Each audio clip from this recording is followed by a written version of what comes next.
ایک حیرت انگیز خواب۔ عرب کی ایک جماعت ایک مشہور سخی کریم کی قبر کی زیارت کو گئی۔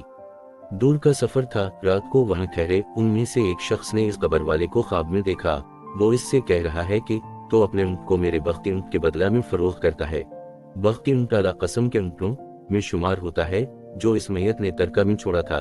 خواب دیکھنے والے نے خواب ہی میں معاملہ کر لیا۔ وہ صاحب قبر اٹھا اور اس کے اونٹ کو ذبح کر دیا۔ جب یہ اونٹ والا نیند سے اٹھا تو اس کے اونٹ کے خون جاری تھا۔ اس نے اٹھ کر اس کو ذبح کر دیا کہ اس کی زندگی کی امید نہ رہی تھی، اور گوشت تقسیم کر دیا۔ سب نے پکایا، کھایا۔ یہ لوگ وہاں سے واپس ہو گئے۔ جب اگلی منزل پر پہنچے تو ایک شخص بختی اونٹ پر سوار جو یہ تعریف کر رہا تھا کہ فلاں نام کا شخص تم میں کوئی ہے۔ اس خواب والے شخص نے کہا کہ یہ میرا نام ہے۔